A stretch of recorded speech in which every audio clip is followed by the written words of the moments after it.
Hello, Whoa HQ, Whoa Entertainment Nation. How's everybody doing? On Whoa Entertainment on Facebook, Whoa Entertainment on YouTube, Whoa Entertainment on Twitch. I think we're going to be doing something on, well, I don't want to say Spotify, not Spotify. What the hell am I thinking? Anyways, I'm looking, my brain is in the blender right now. Have y'all ever had that kind of day where it's the end of the day, it's over, you're exhausted, and you're standing in the shower and you're like swaying from side to side, like you're going to fall over, and you're like, if I fell over, would I even care? It's been that kind of day for me. April, I mean, she's got a school shooting to deal with, so why don't we just April? We'll get into the horror stories that are the hospital stories. But what we're gonna do now is we're gonna talk, or we might as well address the elephant in the room. What's going on with the school shooting thing? So I'm pretty sure a lot of people have seen it on national news, unless you're busy, like I normally am.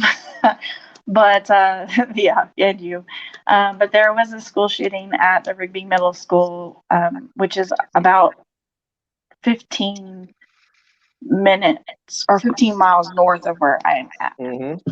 Yeah. I go there to Rigby often. My husband works there often, and we Mm-hmm. almost consider buying a house there. So it's really, really close.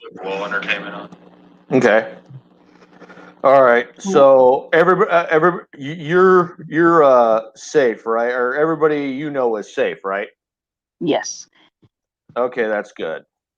And from my understanding, there was a teacher and two students that were shot, Oh boy. and Okay. but there's no fatalities. Well, that's good. And I think now this I have looked at some of the news, and a lot of the news they're not news sources aren't saying much. The governor's Mm-hmm. given a statement. The superintendent's given a statement of the school district Mm-hmm. and stuff like that. But Right. I'm also part of a parent group with parents from the school Mm-hmm. that are talking about it. So I Mm-hmm. know a little bit more information than what's on the news, but I'll keep Yeah, that yeah, to yeah. myself. All right, that's good. Yeah, I'm not going to share that. hopefully it's nothing bad right now. Yeah. Hey, Athen, Goose, everybody. I got my new cheapo $20 headphones. I hope they're better than the earbuds. We'll find out if they're better than the earbuds tomorrow night on Spreaker. So, yeah. So, okay, let's get back into the horror stories because we're using these horror stories. I mean, I had my gym owner that I talked to today. I told him about the elbow deep scraping, and he's like, oh. I'm like, dude, we veterans have been telling you about this crap for years. You know that, right? He's like, oh. Yeah. You know. So yeah. So okay, let's keep going. What? Tell me another story that really sticks out to you about your experience. As far as you know, Bad bad stuff. thing, bad stuff that has happened that has made you just. Has it ever? Just tell a story that's really going to give a good impact to the listener because we need we need these stories to be so. Here's the thing about your stories and my stories. We don't need to embellish them. We just need to unrestrain ourselves from telling the stories as honestly as possible. That's what I want to scare the hell out of our listeners is we don't need to embellish. All we have to do is tell our story honestly, and it's going to be a horror story. So get going, and I'll start asking questions and kind of keep you going. Okay. Well, I was thinking about this before I came on because there are actually a lot of stories that I could possibly tell you. Mm-hmm. And one of them is too traumatic. Actually, it's part of the reason I have PTSD. Okay. And it's really, really difficult to talk about because it's super complicated and I don't want to get into that particular Mm-hmm. one, but I will tell you that. I Mm-hmm. promise. But just give you a little bit Okay. to mentally prepare for that because Oh, it that's is totally a fine. huge thing. But the biggest thing one that comes to mind that I actually filed a complaint for happened in. I hear like an echo. I don't know if it's just me, but hopefully nobody else hears that. Yeah, I don't know what to make of that. Good. Yeah. Okay, Okay. keep going. Anyway, I basically had to have a procedure, an endoscopy, where they put the tube down your throat and they look into your stomach and intestines and stuff like that. Yeah. And I have, because of my Ehlers-Danlos, I don't absorb, I don't do well with anesthesia.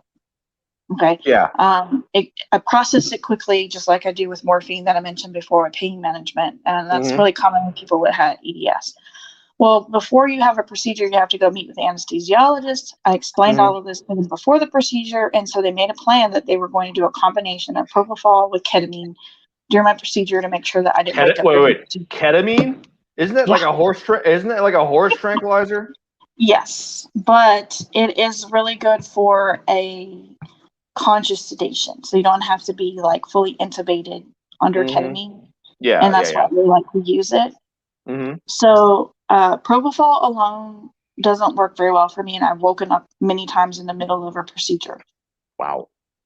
And I can do horror stories just from waking up during the middle of procedures, excruciating pain and stuff. So he told me that was the plan. So the day of the procedure, before you have an endoscopy, you can't eat for 12 hours. You have to have all this stuff done. And I get there and they wheel me into the room and the anesthesiologist comes in and said, okay, well, we're going to start the procedure. You have any questions? And I'm like, we're going to use, it wasn't the same one I spoke to prior to the procedure. So I said, okay, yeah, right. So I said, well, we had agreed that we were going to use propofol and ketamine because I wake up during procedures. And she said, I'm the anesthesiologist and I don't care what you say. I'm going to do what I want to do. Right. And it turns out this was a Marine woman too. She was a Marine. I'm gonna say this. I'm gonna piss off some of the veteran community right now, but someone will be like, "Oh hell, here we go." I'll bet money she was either a slick sleeve, or in the Army it's called a slick sleeve. I'll bet you money she was a damn fobbit who never went. Slick sleeves and fobbits have attitudes that rotten. I know. I dealt with them. I was a fobbit for a long time, but I knew better. I had respect for my. That's the one thing about being a part of the infantry. You develop a begrudging respect for the infantry, and you don't act like that. Okay, I'll bet money she was either a fobbit or a slick sleeve. She never went down range. So yeah, that. Well, she definitely had an attitude with me, and I should have, from experience, I should have just said, no, you're not doing this procedure.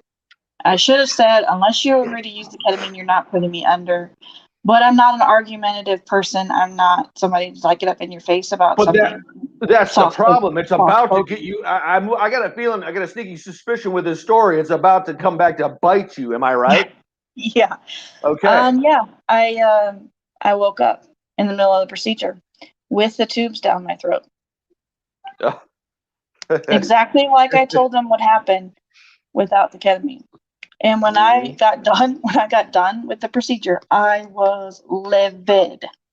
I was like, get my husband, I'm leaving now. Don't even want to talk to you. Don't even talk to me. I was like, I'm going because you guys didn't listen to me. You've known I've woken up multiple times in procedures. We had a plan in place so that it didn't happen again.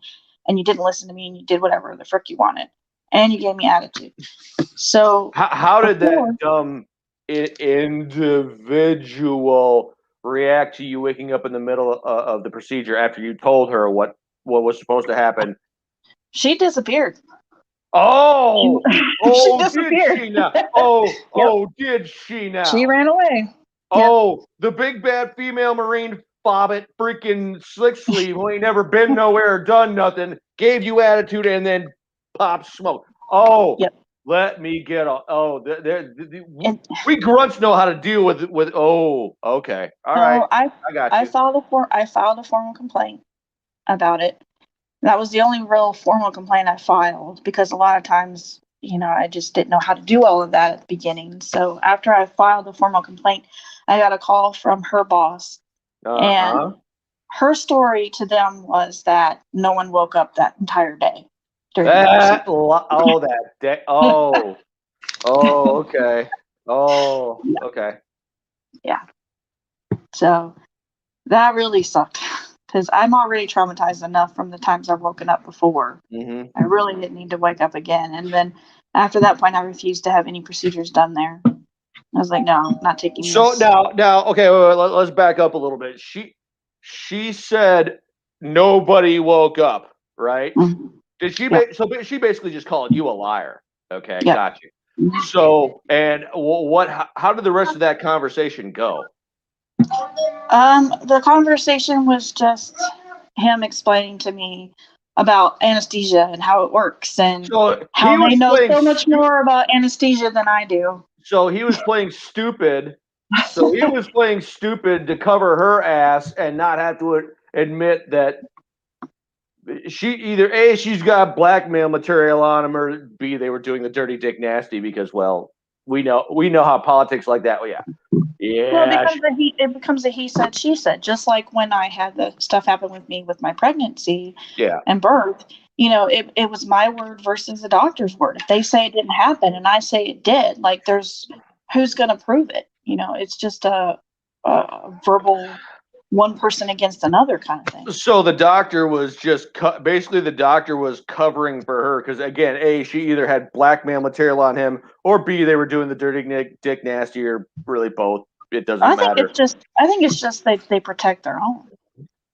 Yeah. Here's the thing. It reminds me of Baghdad when the 15-6. There were threats of what's called the 15-6. It's a 2-week investigation, or they can keep the entire unit back in country 2 weeks longer, and then everybody, and I mean everybody, starts digging up all the dirt they got on people they don't like, and then all the blackmailing kicks off with a vengeance. So yeah, he was basically squashing that down, throwing you under the bus to protect her because she Yeah, was just definitely. she was just some mouthy ass cow who who was trying to be assertive, and I'm like, here's the thing, you pardon my language, you can be an assertive bitch, but if okay, you know what? Here comes the boot camp story. Here comes the boot camp. This is why I hate chicks like that. This is why I hate individuals like that. So I was in boot camp, and there was this one young stupid Marine about 2 guys down from me, and he didn't know what a oh, we got company. Okay, we got company. He All right, can't this hear is you, awesome. so it's all good. He's like, what are you doing? Am I on Yeah. TV? What the hell's going on? Yeah. There you Right. go. See? All right. Dude, I'm talking to your mom. Give me a minute. Just All give me right. some. This is Hey, hi. overdrive. Go back and watch TV. Sorry about that. No, that's okay. That's totally okay. It's cute. It makes for a great story. Yeah. So yeah. So I'm sitting there, and the major, the XO, the executive jackass, the guy whose job is to be the bad guy. He's like, "What is a MAGTAF?" And it's Marine Air Ground Task Force. Yada yada yada. He didn't know. This idiot major. This is why we have a T-shirt that says "Officers making simple shit hard since 1775." Yeah. Um, the guy said, "I don't know," and this idiot major's like, "If you," and he kind of said it at first to kind of say it to feel like he knew something of what he was talking about. It was a bad guess. And the major says, "If you think 2 + 2 is 5, you're saying 2 + 2 is 5 with all the confidence you have in you." I'm like, "You're an idiot. You don't say the wrong answer with confidence. You say the right answer and be confident simply because it's the right freaking answer, you moron." So no, people like that don't belong in the military because confident retards are dangerous.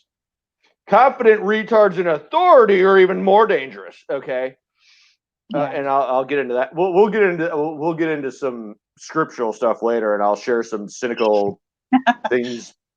Yeah, but no, confident retards scare me. Confident retards can't be convinced that they're stupid. So okay, let's Somebody. keep on going.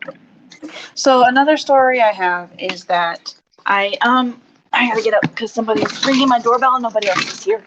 But Hey, no problem. Let's improvise and do this on the move. That's fine.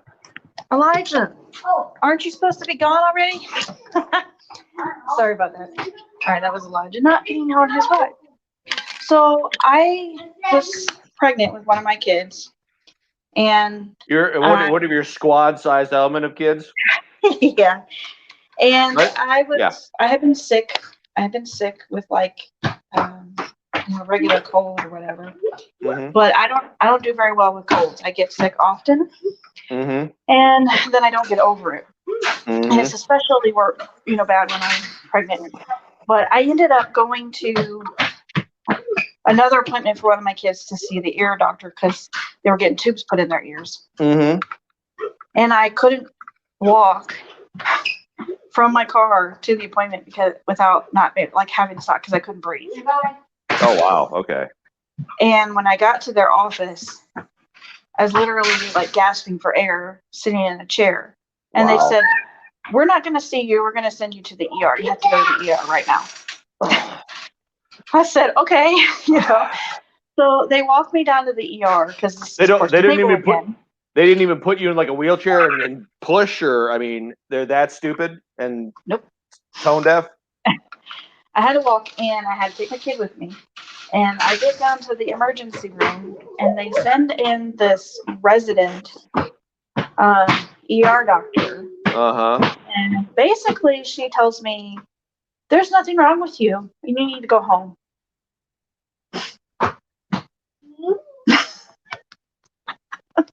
I'm not kidding you. Like, I literally couldn't breathe. I was gasping for air. I couldn't This, even walk down a hallway. I obviously knew I had pneumonia. this is a VA. And Is this a VA hospital or what kind of hospital is this? still Portsmouth Naval. So it's a Navy hospital. Hmm. And she was an active duty resident doctor. And I was like, "Seriously?" She's like, "You don't need antibiotics. You sound fine. You can just go home." You So sound. like, you're just pregnant, and that's why you're having a hard time breathing. What the hell does that even mean? You're pregnant. Yeah. So You know. Okay, keep going. Keep going. I'm gonna the rant here in a next minute. Go. day, yeah, the next day I went back to see my actual doctor in the clinic, and this same doctor from the ER walks into my room. Oh, real? Oh, this ought to be good. I was like, "Oh man," I was livid. So she took my vitals, she did all this stuff, but because she's not the one in charge now, she's underneath this my primary, not my primary care, but my OBGYN, because residents, they move from, they rotate to different things. And this particular time she was working under my actual OBGYN. So she came in, took my vitals, and went out. And then the main doctor came back in, and she had to come in with my main doctor. Oh, And okay. then Whoa. Let's back up a little. I want to get a little bit. I want to kind of provide some context for the listener, for the viewer. Now, how was she? Okay, she was. I guarantee you, she was acting like an insufferable Karen the day before, right? Right. Now, what was Yep. she at? What was her attitude as was she playing stupid and acting like she never did that, and like or was she doing the whole trying to I mean, was she basically treating you like a cadaver with the intention of not actually talking to you? Yeah, I think she was totally embarrassed, but Uh-huh. she didn't even say like two words to me the whole time. So she treated you like a cadaver so she wouldn't have to own her behavior. Wow. Government doctors acting. Okay, I'm gonna. Okay, okay. I said this before, and I'm going to say it again. Okay, in the Marine Corps, they're called Lance Criminals or the Lance Corporal Underground. In the Army, it's called the E4 Mafia. It's like the Lance Criminals and the E4 Mafia got together and taught these douchebags how to deny the fact that they treat you like dirt. Okay, okay, yeah. Keep going. Keep going. Well, he ended up admitting me to the hospital because that's how sick I was. Uh-huh. Active And duty doctor said nothing was wrong with you 24 hours before. Gotcha. Okay. yeah, and I was in the hospital for 3 days dealing with pneumonia Did any while I was point pregnant on top of everything else. at any point did that doctor come in and say, "I'm sorry, I screwed the pooch like a porn star, and I Nope. was wrong"? Nope. Of course she didn't. They never do it. They don't do it in the VA hospitals either. Okay. The only difference between a VA hospital and an active duty hospital, the active duty hospitals, they act like hard asses to cover up the fact that they're incompetent dickbags. And I'm going to bring your brother on here so we can have a serious talk. Well, he did watch the show and he commented on it, so I don't know. You have to message him and see if he'll come Okay, on. get him to message me again. I'll find him and then we'll play messenger tag. Okay. Well, he's busy. He's a doctor. So. No. That's okay. That's okay. I'm not. Hey, do me a favor. Get a hold of him. Say Harambe Keeper promises he will not turn your balls into a speed bag. We'll have a talk, but he won't turn your nuts into a speed bag. Probably. Okay. So keep going. Let's turn this in. Let's get a couple stories out of you, get some stuff out of your system, but we also want to use this to 100%. Yeah, there we go. No. Oh, this comment right here. Navy has E4 Mafia as well. Thank you. Hey, Chris Mine, what is it? Put what the E4 Mafia for the Navy is in the comments so we all know. Okay. So you want to hear the worst ones? I'm sure. Bring it. Hey, don't. Hey, here's what I'm going to say. I'm going to get my gym owner's number, and I'm going to text him this podcast, and I want to see if we can get.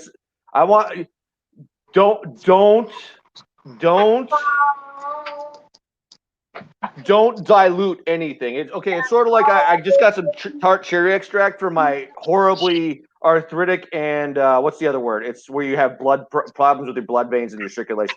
Anyways, I'm at a point it's so bad with the tart cherry extract, I don't actually dilute it. I just pour it in a shot glass and I try to avoid tasting it. Because when I'm bike riding to the gym, it's lungs, legs, arthritic feet. Once all three kick in, I'm taking a break whether I like it or not. Okay. So yeah, I don't just channel me and be brutally honest to the point of traumatizing people. Okay. Well, it traumatized me, so. Well, it wasn't just what they did. It's a huge, massive thing. But essentially, so my oldest, I've said, is complicated medically. Yeah. And he had a CT scan done. And you can have it. I don't care. And basically, they did not properly read a CT scan. Claimed that he had bleeding on his brain, and accused my husband of shaking him. So they tried to pass the blame off on your husband, so they wouldn't have to admit that they're patently too stupid to perform a task as basic for them as read a damn CT scan, is what you're saying. Well, the thing that was so bad about it is that he had 2 MRIs prior to the CT scan, and he had lack of oxygen at birth lack of oxygen at birth due to his heart defect, and he had to be resuscitated multiple times because he almost died at birth. Oh wow! And so due to the lack of oxygen, it caused some calcification spots on his brain. So he had 2 MRIs prior to then that had shown the calcifications on his brain. So it was known and in his record. Okay.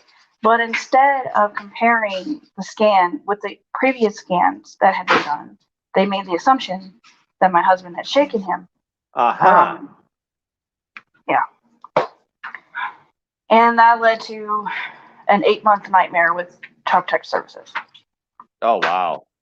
So they actually brought in Child Protective Services to cover up for the fact that they're too stupid and too completely lacking in proficiency to read a damn CT scan and your medical records. They're too lazy and stupid to do the legwork. So they just threw your husband under the bus and tried to damn near destroy his career because the accusation alone is enough to I got a buddy going through that right now, literally right now. He's been accused of something, nobody's proven a damn thing, but the accusation alone is enough to destroy him. So, okay, gotcha. Well, that's essentially what happened. So they called me, and I wasn't even at the hospital. They called me and said, "We need you to come back to the hospital right now."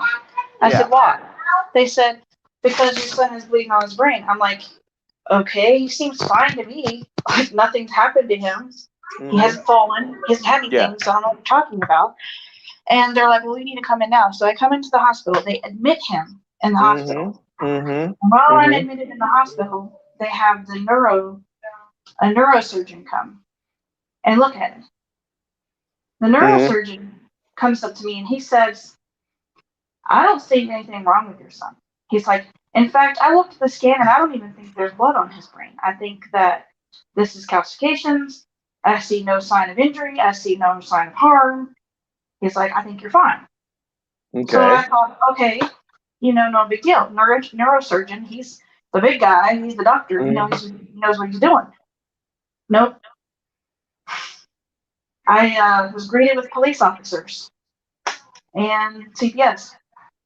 And they said, we're taking custody of both of your children and you must leave the hospital now. Damn. So who went behind the neurosurgeons back and initiated all this? I don't know. I don't know. That would be worth finding out. Then we bring you back on the show and then we start shaming and embarrassing people. Well, I don't know that I will be able to find that out, but well, at the very least, what you could do is we could highlight. What's the name of the hospital that did this again? Just say it loud and proud. Portsmouth Naval Hospital. Portsmouth Naval Hospital. I got a couple of guys I'm going to share this with, and I'm going to be like, we need to. I got one buddy who's got some pull, I think, and I'm going to be like, I want somebody embarrassed. Well, it gets worse because after like 2 days later, they put him to sleep to do an MRI. And the MRI clearly showed that there was no bleeding on the brain, that it was full calcification. And they definitively proved that there was no injury to him. But when I went to go get the copy of the report, they told me that I didn't have custody of the children and I wasn't allowed to have the copy of the report. However, okay. However, they had taken emergency custody and custody had not been granted because we had not gone to court yet.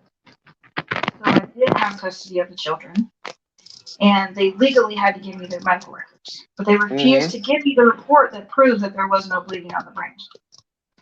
So I literally sat in the pediatric specialty clinic crying for 2 hours before his cardiologist saw me and asked me what was wrong. And he walked away, didn't say anything to me, and he came back 20 minutes later and handed me the report. And because this one cardiologist took the time to give me the report, when we went to court, I got the case back. Not. So they basically, okay, keep going. But CPS did terrible stuff, and that's not related to the military. That's completely separate. That Norfolk CPS has a thing against military members, so they totally went after our family, regardless of the facts. They committed perjury to try to keep custody of my kids. Long story. Because remember I told you about the IO, the bone, the needle in the bone? Yeah. So when we went to court, the CPS tried to say that my husband broke my son's leg because of the IO head that had been placed in his leg. Yeah. So they committed perjury. They flat out lied to try to keep custody. But we won that battle. But it was a nightmare. All because of Okay, keep going. I got. You see the name John Colick right there? He's in Virginia, and I'm putting. You'll see a comment here in a second. Yeah, we need to shame. We need to shame. Shame, not shame. Shame. I'm putting this now because I want to shame these bastards into the fetal. We need to shame these bastards into the fetal position. Yeah. Keep going. Yeah, that one, because of how the city handled it, is why I have such PTSD. I was officially diagnosed with PTSD in 2012 because the circumstances and everything that happened was still bothering me. Oh yeah. Here's the thing. Here's the problem with PTSD. The problem is veterans. It's most closely associated with veterans because of how easily recognizable it is, because of the fact that it's associated with a wartime event. The problem with civilians is it's harder because it's not so. But that did damage to you as a human being. Plus, you're a military spouse, so you're dealing with that. Yeah, and here's the thing: we as veterans, the problem is some dependents, or we call them dependas, and worse. Some of them give you guys such a horribly bad name, that it makes it harder for you to get the help you need dealing with stuff. Okay. Yeah. And that's the thing. Okay, Crystal said some people. No, it's and that's a problem, because then it makes it harder for people to get help. It degrades their quality of life. It affects other people too. So PTSD as a convert, as far as what it is, as far as identifying what it is and who it affects, we need to have a huge. This is one of the huge conversations we need to have. It's like yeah. So keep going. Just you know what, keep going. Okay. Well, I mean, there's so much stuff that's happened at that hospital. I probably could go on for hours of things that have happened for incompetence. But I think the biggest thing for me with the hospital is I try to think about the people that were really helpful to me. Right, And right, right, right, right. there were like those handful of people that I knew I could go to if people were Mm-hmm. treating me like crap. But and a lot of the stuff that I said last time were like the Mm-hmm. biggest issues. Otherwise, I could tell you minor little things that don't even compare to those things. Right, right. So would you almost forgive me? I live in the South, and there are a lot of there's a good Christian remnant, so to speak. To use a biblical reference, would you almost use the term Sodom and Gomorrah to describe that hospital? um, I don't know. That's kind of a weird comparison. I mean, yeah, Sodom and Gomorrah was, in my opinion, because I read a lot of ancient texts, not just the biblical text, Mm-hmm. was Mm-hmm. about not caring about people that deserve to be cared about. There's Mm-hmm. one particular story where they wanted people to starve to death. They came into their town. They never gave them any care. And I Mm-hmm. definitely can say that you had to fight if you wanted to be treated or cared for.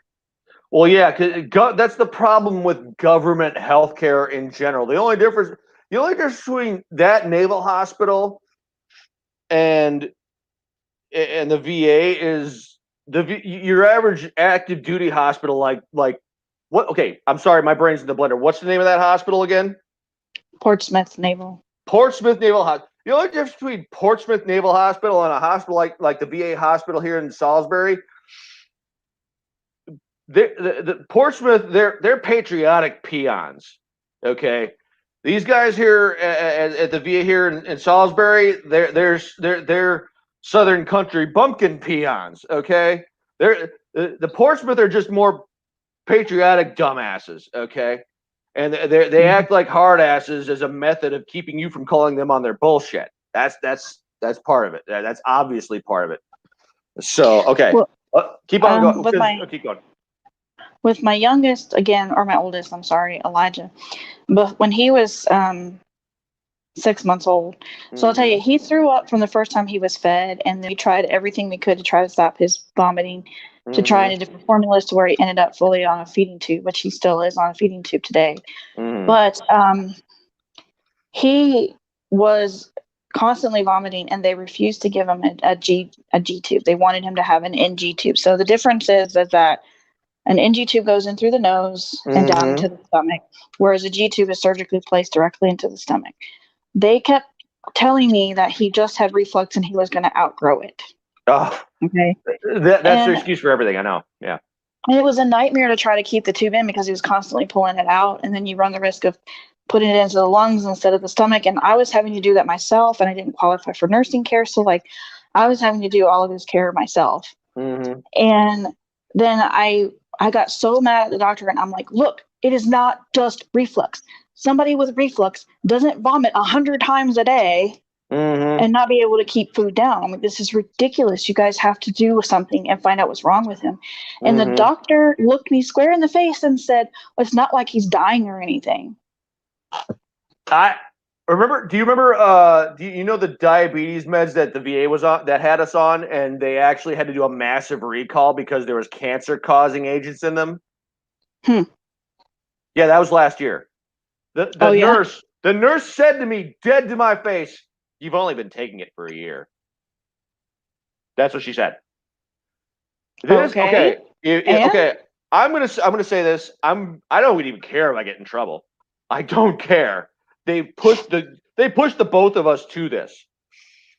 yeah, and This keep that going. was Go ahead. bad, dude. I'm No, sorry. I don't mean to cut you off. no, that's fine. That's fine because this is such a hot button topic. This is so sensitive that we're gonna jump on top of each other in the conversation because there's so much anger Emotion. between there's so much emotion between the two of us.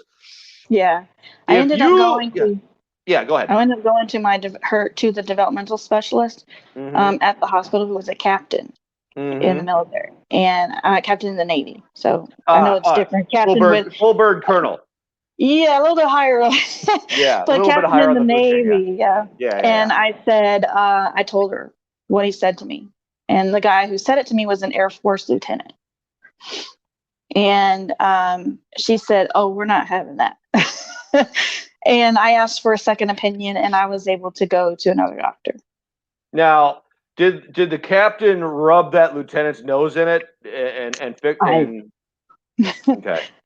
I don't know, but he still remained my doctor. But they gave me the referral to go to a different doctor to find out what was wrong with Elijah. And I ended up going all the way to Ohio, where he had the motility study done, where we found out the nerves in his stomach and intestines are permanently damaged Oh due wow. to that lack of oxygen at birth.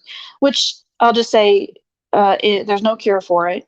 You can't Is there regrow nerves treatment? at this point. Is there treatment of Treatment any kind? for uh, a lot of it is trial and error treatment because there's no. We give him medicine for nausea, for reflux, and then to Mm-hmm. help with some of the movement, but he hasn't been able to tolerate most of the motility drugs. Okay. So he has been um,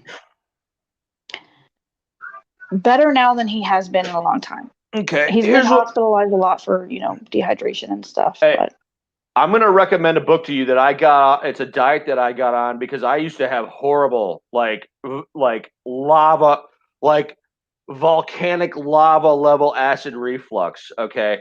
Go check out a book called Blood Types, Body Types, and You by a guy named Joseph Cristiano. Joseph Cristiano is just Christian with an O at the end of it. I got into that book. It's got 3 separate lists. It's got the beneficial list, the neutral list, and the avoid list. Give that a try as a treatment option. They wanted me to be a vegetarian, but I'm like, no, bite me. So well, I did. Yeah. he's 100% tube fed, so like he can't eat food at all. The only thing that he can have is a already broken down formula because there's no Mm-hmm. movement since the nerves are damaged. There's no movement in his GI tract at all. Mm-hmm. There's no anything. Is there So any like high level specialist he could be sent to? well, that's what Ohio was. Ohio was a motility specialist who specializes in the motility of the GI tract, and he's on 10 medications actually, Damn. and yeah, and even with the 10 medications, and he's on a special formula called Pediatric Complete, which Mm-hmm. is a food-based formula that's 100% broken down, so that Mm-hmm. all his body has to do is absorb the nutrition. But even with that, he's still throwing up every other day. That poor kid. He's almost an honorary veteran. I mean, he's just his guts are ruined already before he's even 18. So yeah, And there's no cure for it, so he'll never be able to have solid food. so He'll there only ever be able to have formula. are there any promising therapies on the horizon, or is this his existence now? Unless they can make people walk again by regrowing nerves, then no. There's no cure for it. How much of this would you attribute this to just a bad accident, and how much of it would you attribute to incompetence on the doctor's part? I don't think that the GI issues. It's actually a blessing that that's all that he had as long-term vet from when he was born. With as many blood clots as he had, and as many times as he was resuscitated, and as much of lack Mm-hmm. of oxygen he had, that the only thing that was permanently damaged was those nerves in his stomach and intestines. That's Mm-hmm. a Mm-hmm. miracle in itself. But still, somebody's got to be held this, and that's the problem with this. Is your stories and my stories are a damning indictment on government care, because government care. No, if I'm going to come out in this. If you are a doctor and you work at the VA, you're obviously mediocre. If you're a doctor on active duty and you are the problem with these government. I'm sorry. I'm going to pick on some of the active. Here's the thing. I'm going to say this, and what I'm going to do, I'm going to say what I'm going to say, and I'm going to ask you to promise. Tell your brother to promise. I promise him I will not turn his nuts into a speed bag if he comes on the show for me to interview him. But a lot of these damn doctors are lazy and mediocre because there's no incentive. They can't be fired. At the VA, they could put a bullet in my ass, and as long as they got to their union rep fast enough, they're untouchable. Yeah. That's the problem. These government medicine breeds mediocrity like a rabbit farm with a steady diet of Viagra. Okay, I gotta say it like that because it just the government medicine is mediocre trash, and people, we're stuck. I even said in my book at one point at the end of my rant about the VA, I said world class care my ass. Okay, if you don't Yeah. have, I don't have insurance because I don't have insurance. Anything I want, it is guaranteed. Guaranteed. Anything I want above and beyond what they want to give me because I don't have insurance, they will invent. They will invent a federal. They'll never actually tell you what the federal regulation is, but they will say federal regulations dictate we can't do this. Yeah. Guaranteed. That's easy to say. It's easy to say. It's an easy cop out. Well, they don't. They don't even think. It's just. Well, and it's like my idiot doctor. She's like, "Do you want any mental health?" And then I'm like, "I'm not going to say what's on my mind." I literally talked to this idiot a couple of days ago, and she can't stand me to the point where her goal is to get me in and out in 7 minutes. Her nurse is condescending on a level that is just breathtaking. Just they are condescending on a level that just okay. Okay, So I hold on a have second. another. Go Okay. ahead. I was like, I have another story where they could have killed another one of my kids. Go. Okay, let me get this Okay. comment. Let I me see read this comment real that. quick. Major Awesome. announcement on Woe Radio Show Tuesday about $100 listener challenge. Tune Nice. in if you. Hey, I need $100, so I'll tune in because I'm broke. Even though I can't get the money, I'm broke. I'm still going to turn in and do the listener challenge just so I can get people to listen. So, okay, there we go. So this is about Nehemiah. I'll tell you real quick. He's my Oh boy. second oldest. um, he's 13 now. Yeah. Mm-hmm, So mm-hmm. many years ago, I was being seen at Boone Clinic. So you wanted to know the names of places. Boone Clinic is the clinic I was Boone going to. Clinic. Next Mm-hmm. incompetent this is an active duty hospital. Yeah, it's a Ne- clinic for active duty. Yeah. Next incompetent peon active duty clinic on the list.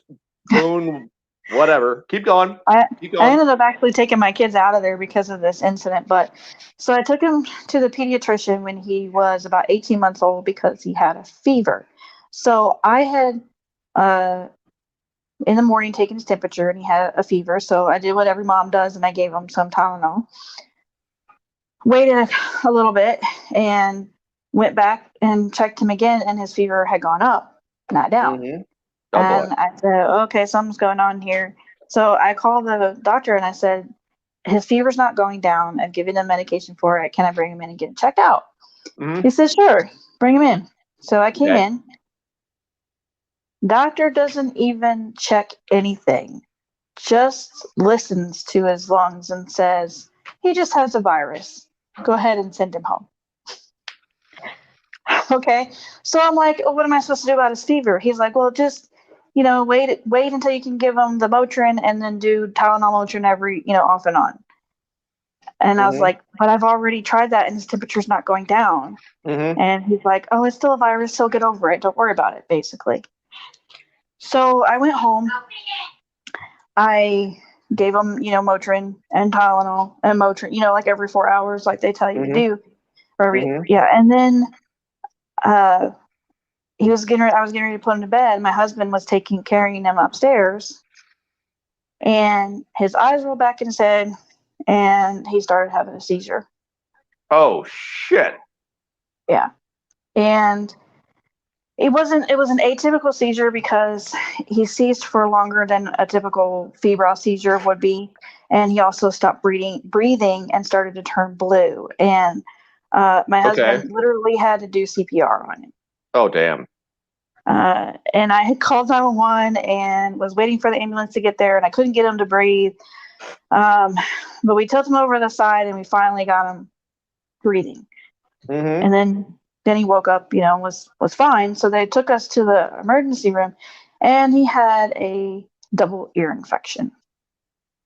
He had a seizure from a double ear infection. That's crazy. The seizure came from the fever not being controlled. But the fever was okay. The fever was being controlled by a double ear infection. The fever was coming from a double ear infection, and he had been seen by the doctor that day, who said there was nothing wrong with him and he just had a virus. But an ear infection is a bacterial infection that has to be treated with antibiotics. So he should have been given antibiotics by this doctor. The doctor should have seen that he had an ear infection. That was something that any pediatrician should be able to see from an 18-month-old with a fever. It was one of the first things they check for. And he didn't.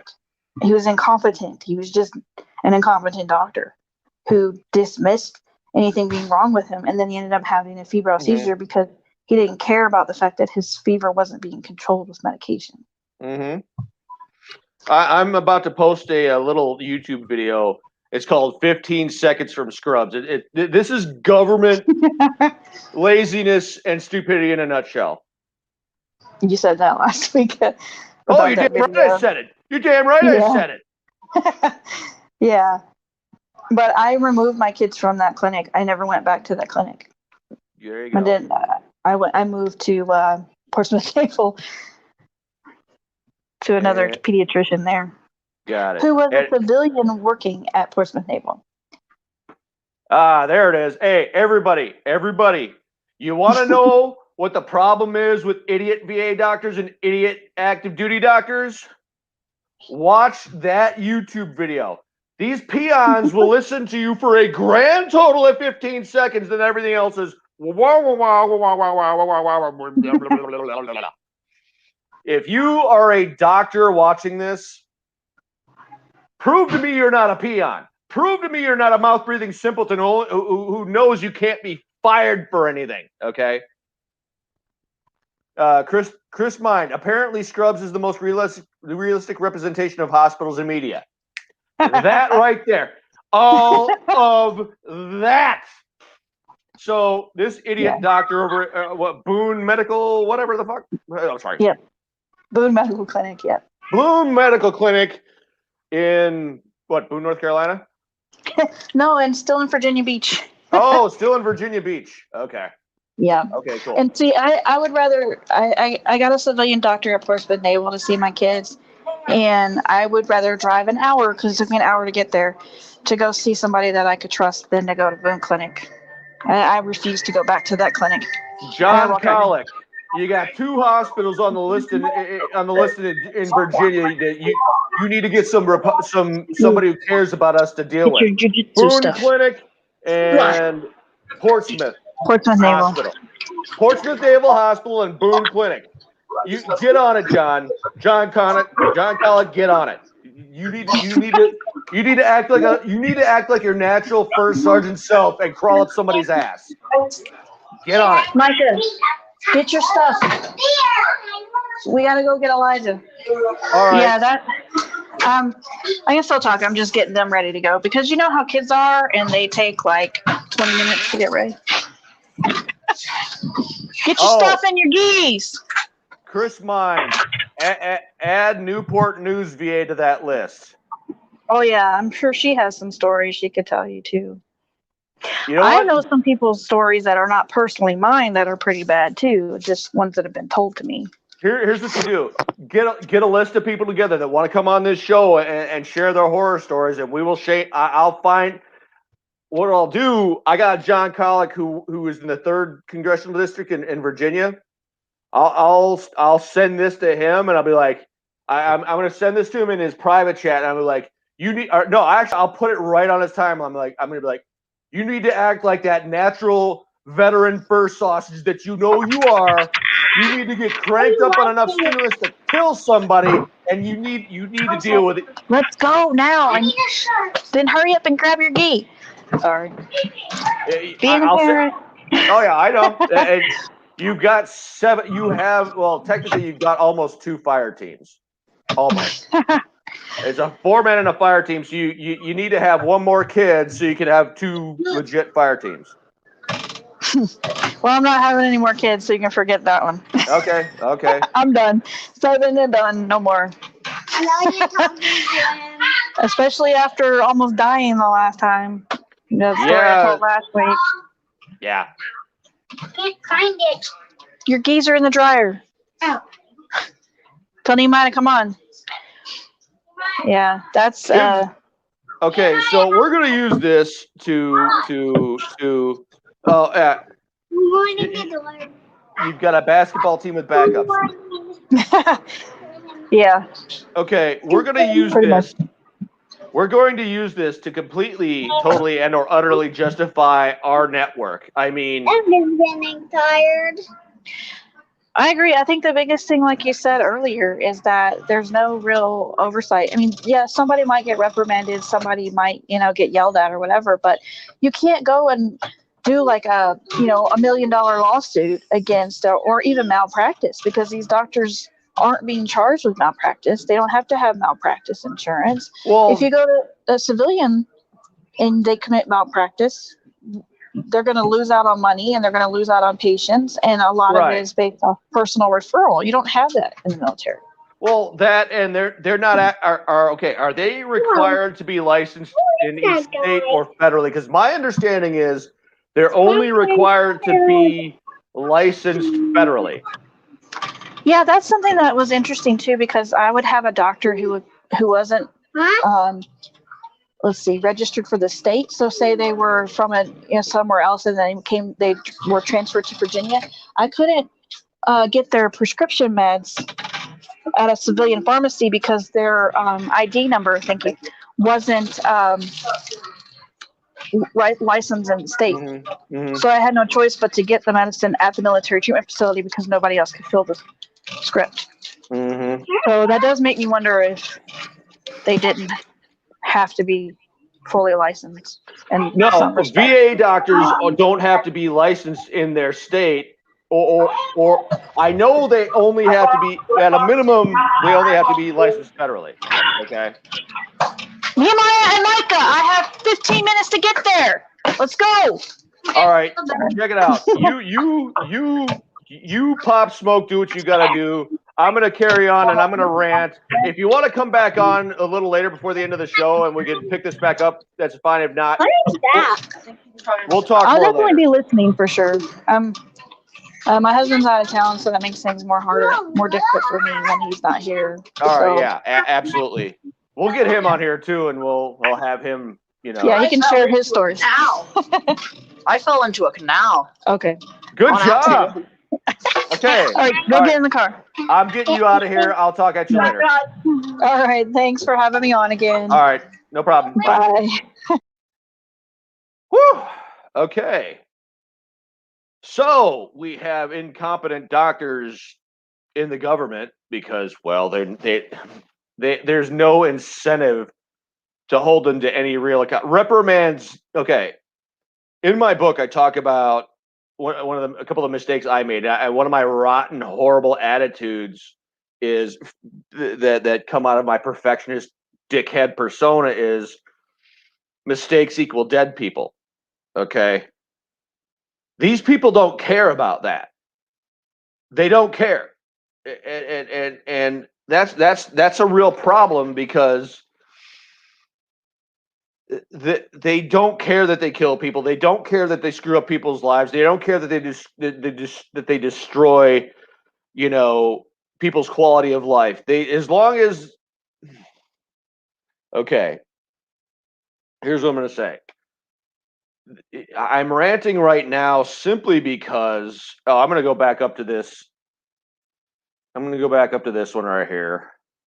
You need to watch this video right here. This is your average idiot doctor who either works at on an active duty post in an active duty hospital or in the VA. And again, my doctor and I get along so piss poorly that her goal is to get me out in 7 minutes or less. Like literally, I just had a visit with her, and it's like I don't know if I got her in some kind of trouble, but she looked like she was half into. Would you like to go see a mental health professional? I'm like, no. At that point, I'm like, no. And her nurse is condescending and treated me like I was a third grader, but that's VA nurses for you, No, this is why I've got my team together and I'm trying to get them back on track, and I'm trying to get me back on track because I don't know if I'm retaining water or whatever. I'm lifting myself half to death. I'm bike riding myself half to death, and I made a smart ass remark to my kettlebell instructor today. I'm like, dude, if I get hit and I die, I'm the ultimate green. I'm dead. At which point he's like, well, we might as well get you a helmet so you'll die with a little dignity, basically. There we go. Okay, so this is why I'm doing what I'm doing. I literally I will go. Here's the thing. My doctor's like, you should just let me take care of you. My doctor at the house like, you should let me take care of you there. I'm like, yeah, but yes and no. Yes, I appreciate that it is helpful, and no, idiots like this are. I want to. What I want to do, I want to make the treks up to Ohio. To keep an eye on my friend, and I promise I do some good cooking for him because you've seen some of my watermelon cooking things I got going on. Oh, speaking of cooking, the large tub to the large drum, the large, I think that's easily a 100-gallon drum. I just purchased it, so Project Smokezilla is moving along. Granted, at a snail's pace, but it's moving along. Okay, so Chris Mind takes 2 to 3 months to get an appointment. Yeah, here's the thing. I don't even care that it takes 2 or 3 months anymore. The care is so piss poor. It could be immediate. It could be 9 months. They're so mediocre, lazy, and stupid. It almost doesn't matter how long it takes them to care for you because they're just going to make your life even worse by just their condescending. They're that idiot XO, the hyper confident retard. They don't give it any thought. They don't ask you, am I actually helping you? What are we needing to do to kind of move this along? They're box checkers. They're lazy ass box checkers who have the audacity to think that their education trumps anything at all.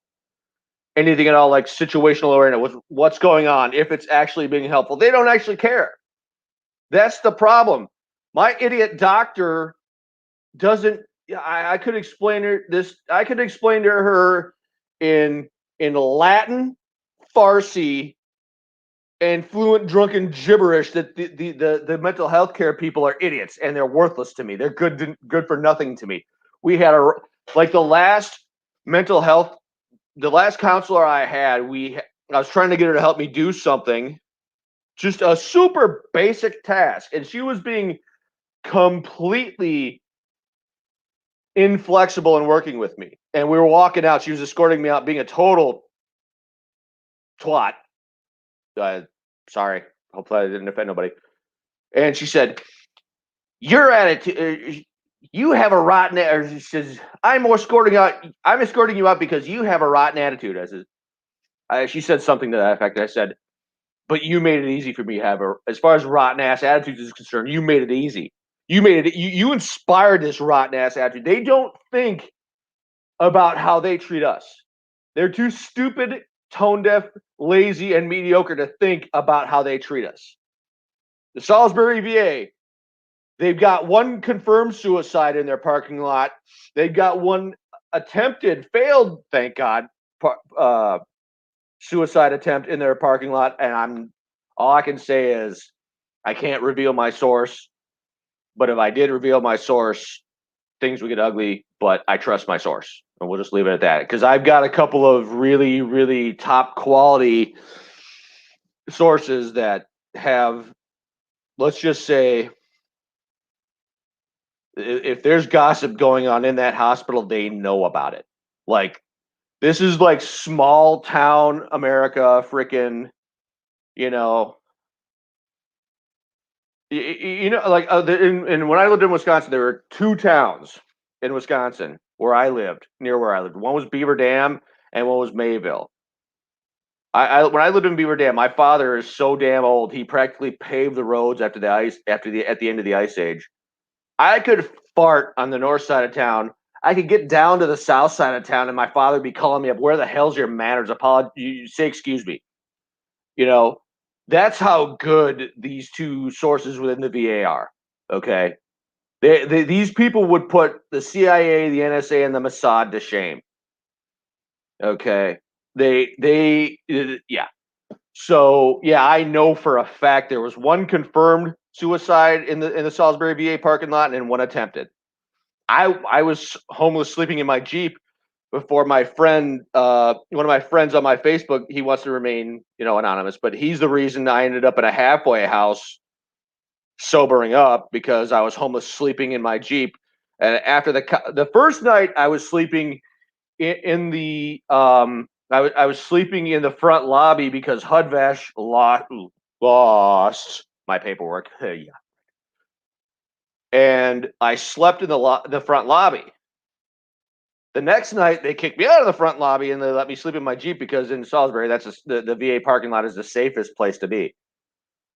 So, but they were nice enough to bring me their crappy little cop MRE meals from the chow hall. So I ate something. So, but yeah, it took another veteran to get me not being homeless. You know what I'm saying?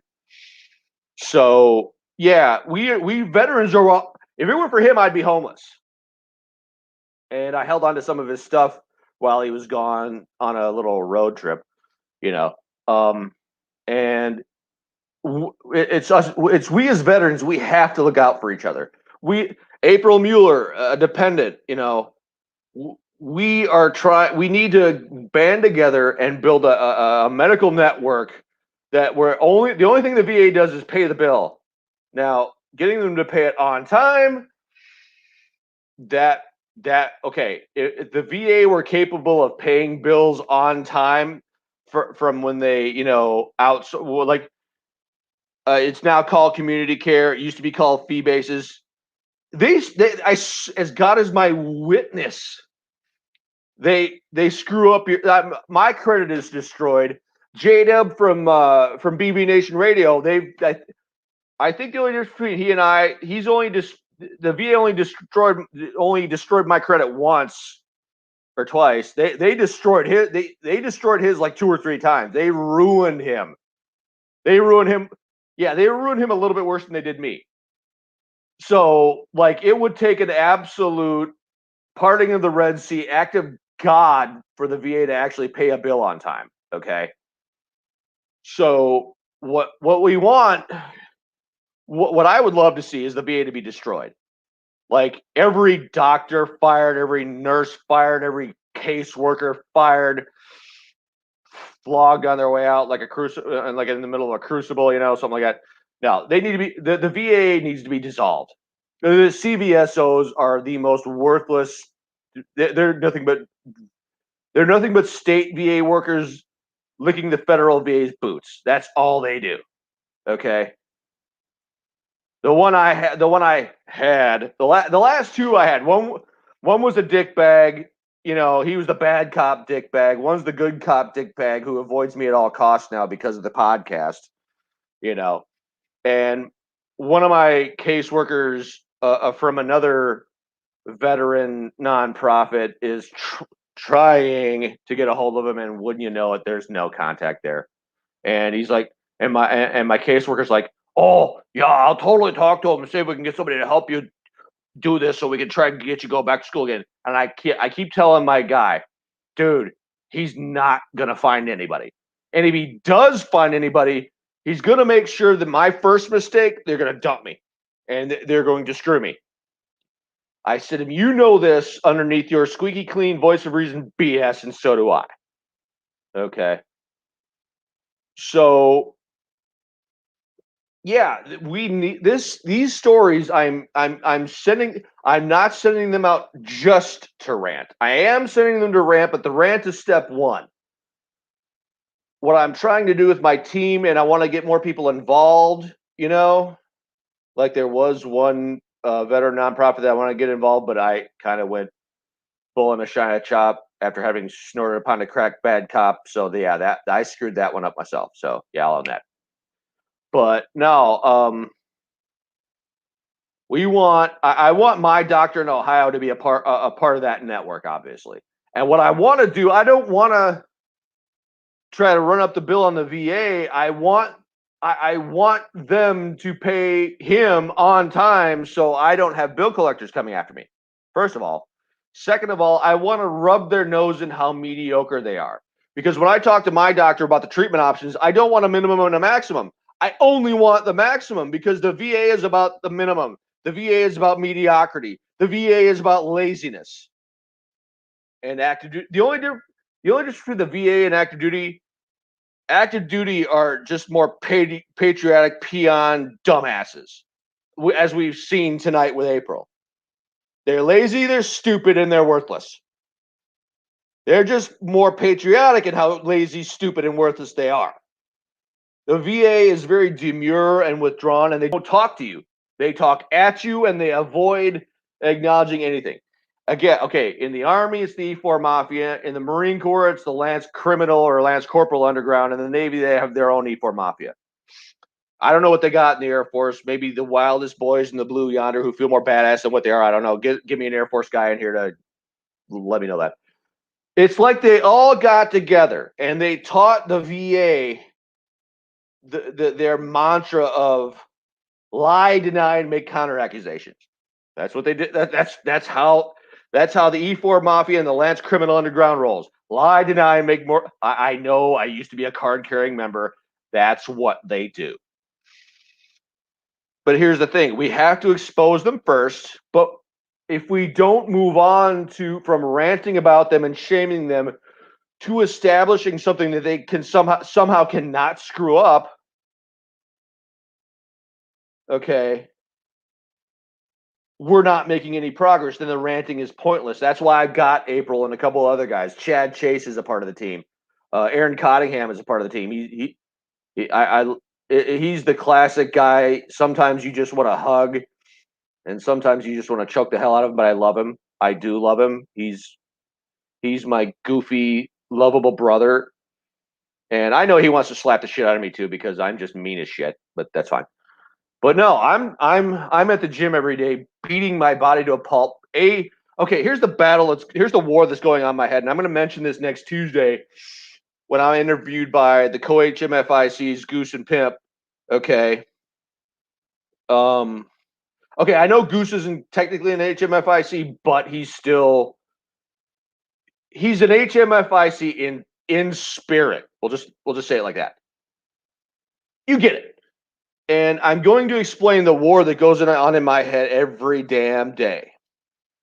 There's the PTSD that says you're not leaving the house, you hate people, you want to just go off on people on a daily basis. You're not going anywhere. Then there's the diabetes when I'm still trying to get my blood test results where they said my blood sugars were over 1,000. Okay. And I'm trying to get that just so you can see the numbers because I'm starting to show people my triglycerides, which were, God is my witness, over 10,000. I just don't know what my blood sugars were at the time right before I went into the coma. So my diabetes is like, oh, yes, the hell you are going to the gym, or have you forgotten about that coma in 2019, July 2019? Matter of fact, what I'm going to try to do, I've got one of my Wounded Warrior Project guys trying to help get a nonprofit to help me get my hands on a pair of, not joking, 106-pound Rogue kettlebells. Because what I'm starting to do now, I'm going to do what I call a coma-versary workout. It's like a 2-day strength test and just a beat your body to a pulp thing. Because it's like, okay, you see this phone right here? Let's see. Let me see something real quick. Okay, you know what? 99% works. When the nurse came in right as I'm coming out of the coma, my eyes are still spinning around in my skull like, what the hell's going on? She hands me the phone like this. And she says, it's for you. I answer the phone.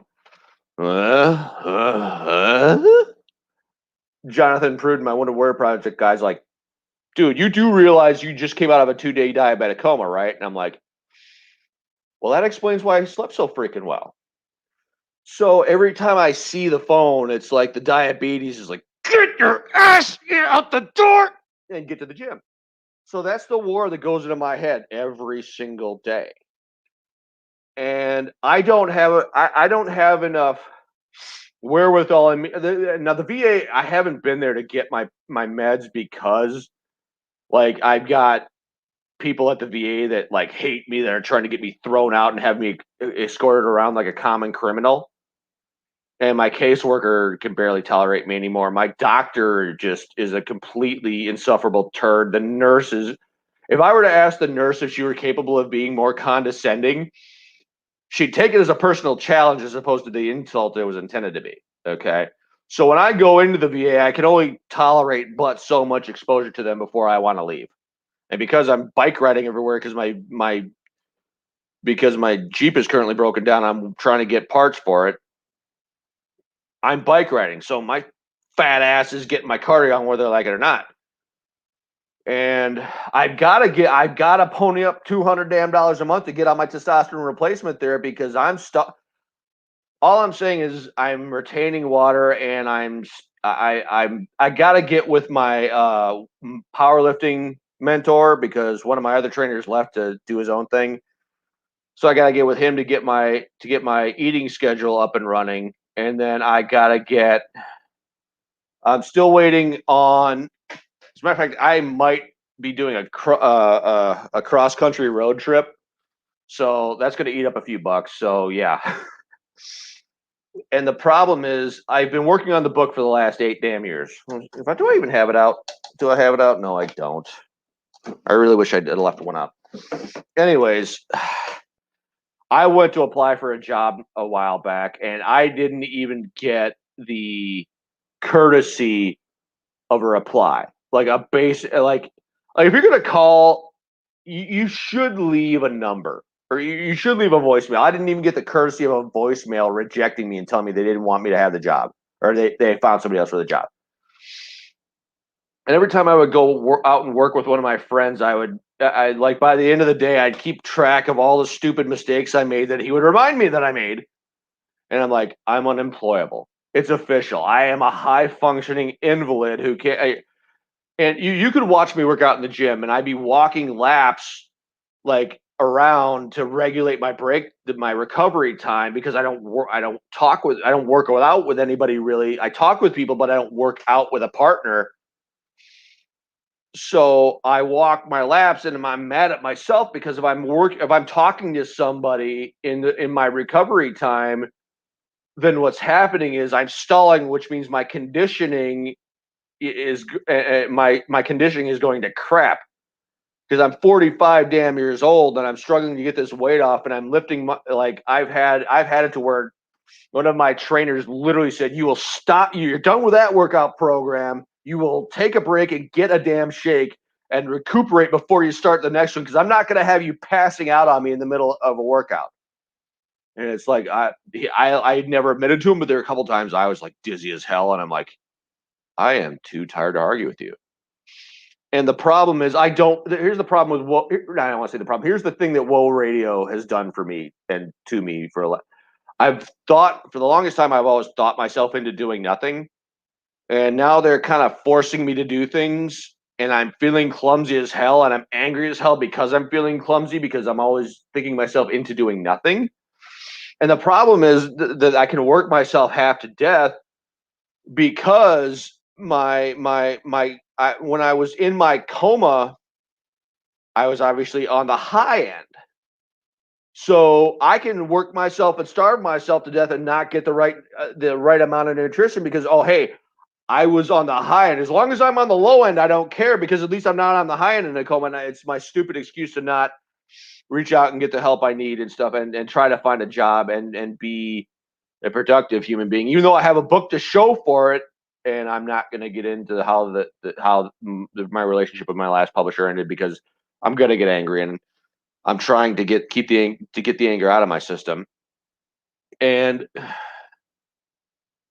the problem, I won't say the problem, but the thing with the Woe Entertainment family is they got me on a mission, and I don't want to have to adjust. I simply want to accomplish it because I need this book done. I need to keep this promise to my brothers that I served with, who trusted me with their stories.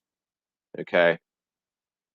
I need that on a level. As a matter of fact, I've got to get with one of my advisors so we can come up with that itemized list so we can start saying, hey, we need some help with this because again, I pissed off two of the biggest Karen Bro vet factions of the veteran community at the same time because each one member of each group are friends with each other. So I pissed them off.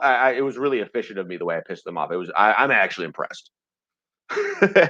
So no, I pissed off the two biggest Karen Bro vets, and I've got my trust with my guy now.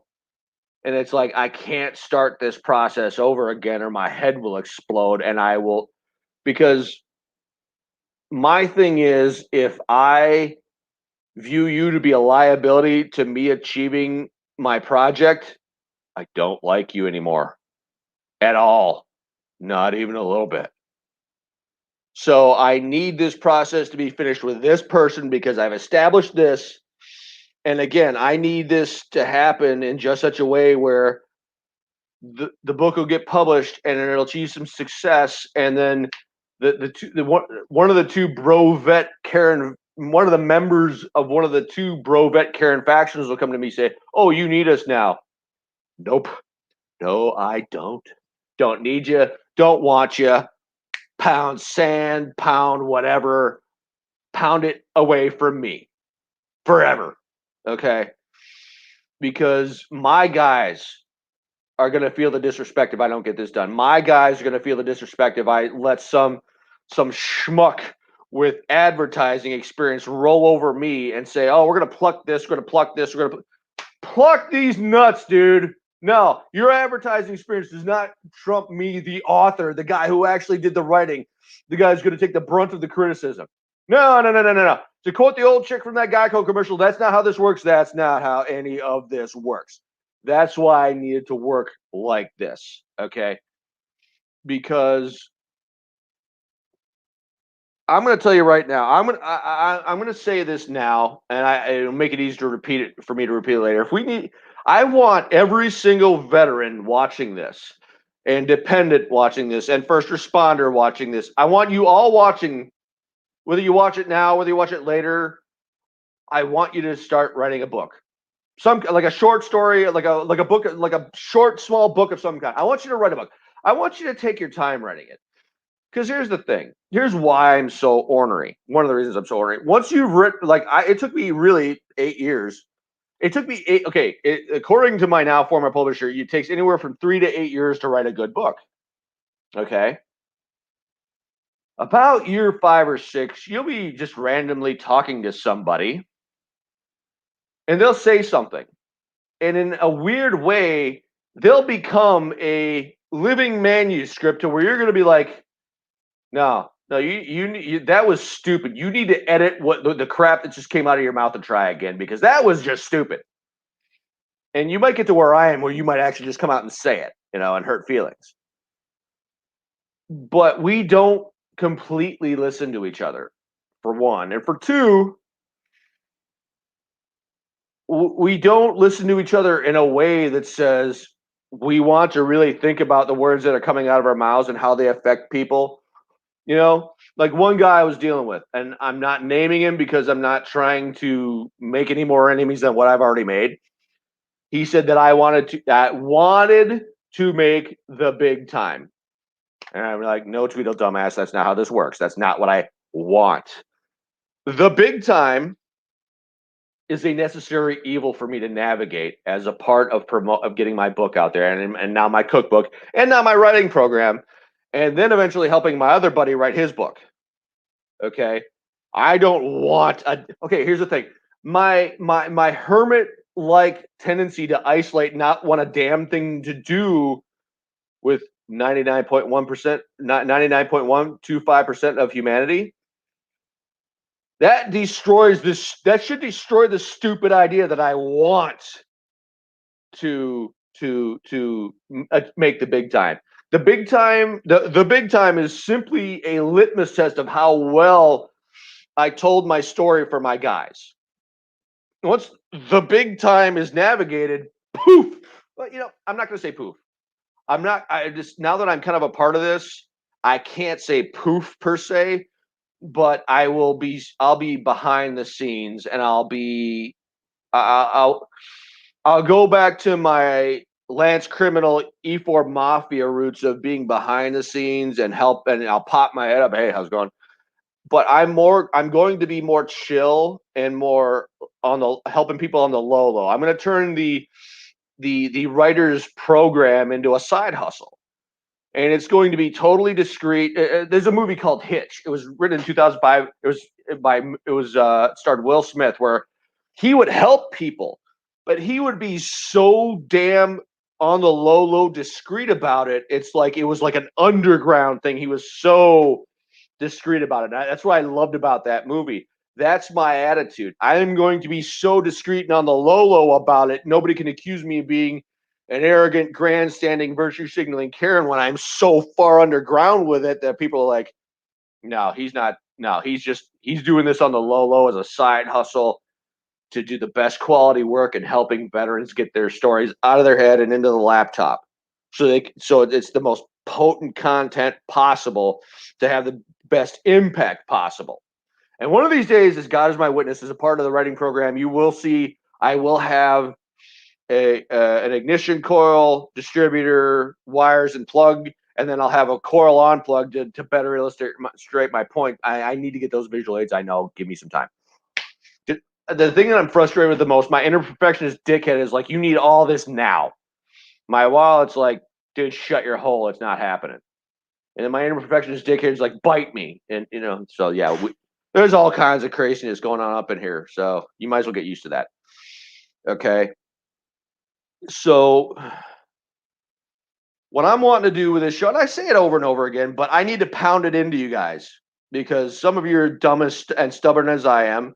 And that's not necessarily a bad thing, but I don't want to just say, hey, don't commit suicide. I need to help pull you back. And me developing this show is giving you alternatives to pulling stuff back. You can go on Whoa Entertainment. Like last night, let's see if we can see it. This is what's left of my pumped up pasta salad, or as Dean Cerny would call macaroni and fuck it. Here's the thing. It's simple. The plan is it's going to be a shake and bake kind of a thing. It's going to be me doing the simple stuff and Hotbox and Matt classing it up. And there might be one other guy, I don't know yet, because I proposed it to the other guy first, and that was long before Whoa Entertainment came along and said, hey, you want a show? I'm like, to me, Whoa Entertainment offering me a show was a sign from God, because I'm sure as much of a curmudgeon and a hermit as I've been, I'm not wanting my own show. That's going to destroy this whole big time thing. I don't want to make the big time. I need to navigate it. And that's one of those things. When you read a book, you're gonna people become living manuscripts, for lack of a better way of explaining it. You're gonna listen to them like you would edit a manuscript and say, no, you need to rethink the words that came out of your mouth because those are stupid.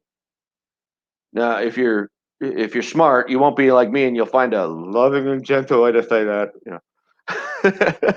So yeah, but yeah, I want to do a multifaceted thing because I don't want you getting bored with me.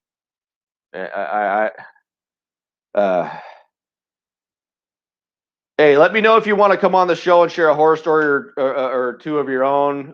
Chris mind. I'll bring you on. I don't even care. I'll shove you in somewhere. I gotta get one of my other guys on here so he and I can freestyle and just raise all kinds of hell. I'm gonna get hit. Well, here's the thing. As far like I've got like 240 or so friends on my friends list. I've got like 5 friends that constitute easily 40 of my friends. I got to figure out it's like, wait, which one are you again? What the hell? No, I got to get him on here so we can do some hell raising, and because he's a good dude, and I'm actually scared for him because of all he's doing the Uber thing, and it's like, dude, you got to be strapped to Uber these days. That's how stupid people are. So I want to try to get him going and doing some kind of side hustle to get him the hell out of Uber because you should not have to be strapped to Uber. Okay.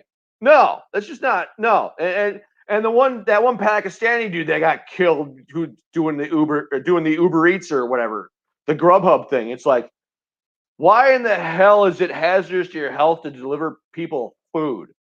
What are we in that much of a world gone mad? So I'm going to try to get my buddy on him, have him getting some kind of veteran side hustle that gets him safely out of the Uber side hustle. Okay.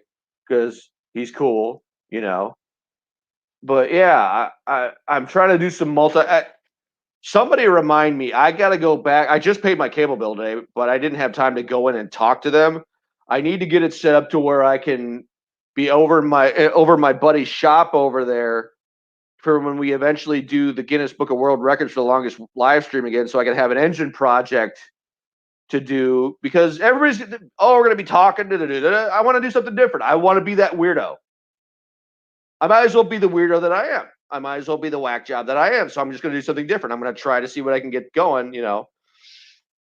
because right now everything is about me getting skinny and in shape for Warrior Fest. It's about me getting Smokezilla done. It's about me getting the publishing company up and running because I need it for me, but I also need it as a win for my guy because he took a chance on me. And I'm going to be honest with you. I'm stubborn. I am stubborn. Here's the thing. I'm 45 years old and I am beating my body to a pulp to the point where I have trainers telling me to stop and take a break. I'm too stupid and stubborn to say I'm getting too old for this. Okay. I need this mission accomplished for multiple reasons. And I need my guy to be just like, okay, just go. Just go and I'll back you and just go. Just be your whack job self and I'll support you the best I can. That's what I really need from him, because I'm getting old and I need a win. I need. It'll represent a win with some actual style. Ugly points, ugly wins are good, or feel good. That's fine, but every now and again, you need some style points to feel competent and capable. The level of desperation that I feel for some style points. I've said this before. I'll use this analogy. Maya Angelou and Ernest Hemingway, at the height of their powers, could not collaborate to describe to you adequately how badly I need a win with some style points. I need a win with some style points. I need the book to sell. I've been told my dream of the book making me money and everything making me money is a pipe dream. It's grandiose. You know what? I've taken a beating late. I've been taking a real beating for a long time, and I need to believe this. I just need you to let me believe this and then fall flat on my face and like, all right, I'm back in reality. Let's get back to the grind. That's what I wanted. I need to believe in this, and I need people to let me believe in this and just let me fall on my face. That's what I'm asking for. Because I'm too stubborn to say I'm too old for this. I'm too stubborn to allow myself to descend into mediocrity without a fight. That's where I'm at. I need a win, and I need a win with some style points. So I'm going to try yet again to get my publishing advisor, for lack of a way of describing him, to help me come up with an itemized list. So, that's what he's begging for. Okay, cool, great. Because we had a grand vision for a while, and then the waters got muddied, and dumb things happened, and I want to get this win to maybe inspire some reconciliation and to inspire some togetherness. And most people who know me are like, did you just say did that crotchety bastard just utter the words reconciliation and togetherness out of his mouth with a straight face? Yes, I did. We can't keep killing each other. You know what I'm gonna do? I'm gonna do something. As soon as the show's over. I sent a letter, a poem to a friend who's being a jackass because he's my lovable jackass. I love him. I want to choke the hell out of him, but I love him. And I wanted some advice from him. So I'm just going to put it on the WoW HQ page and my page and maybe the Harambe Keeper page. And I'm just going to let you guys read it. This is where it's not so much about where I was, but the way my friend, the Irish mobster, died last year, and the anniversary is coming up in a couple of months. I know one of those groups I mentioned, they have a bad habit of acting like it's their world and the rest of us are just living in it. And I'm pissed off about it because I didn't get to grieve the loss of my friend properly. And the poem is my attempt at processing that. And I'm trying to not, if you want to insult somebody, if somebody says to you, I don't mean to be rude, I don't mean to be a dick, you know what you say to them?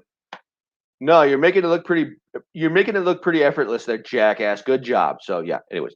These are those people that will say that, but they won't really mean it, I'm gonna put it out there, and I'm gonna let people interpret it the way they want to interpret it. And I'm gonna let people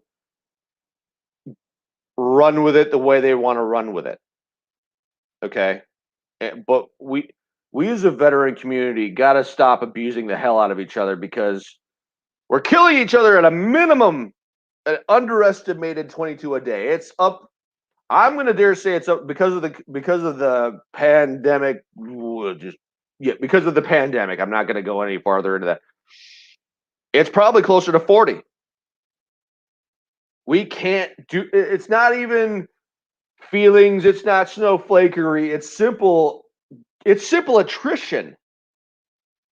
If we're killing each other, we can't be there. If we're fueling the suicide epidemic, we can't be there for each other. We can't abuse the hell out of each other in the name of loyalty litmus tests and toughness litmus tests.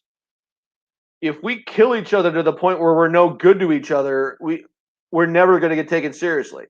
We're never going to be able to get the care we need. We're never going to be able to get. We're never going to be able to really work together as people, So I'm going to post. You know what? Hold on a second. I'm just going to do it right damn now. I'm going to do it now while I'm talking to you. I'm going to put it out there, and I'm just going to let you read it.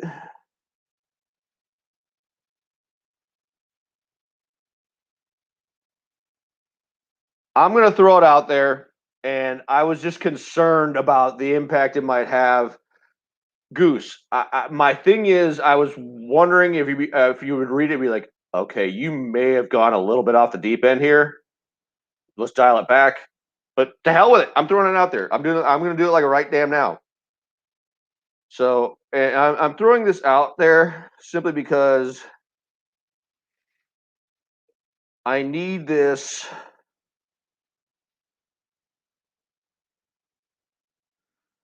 I need this to be hopefully. I need this to hopefully spark some conversation. Here it is. All right. I am posting it right now. It's on the Whoa HQ. Go check it out. I'm actually going to put it on my page too. I'll put it on the Harambe Keeper page. I'll put it on the Harambe Keeper page.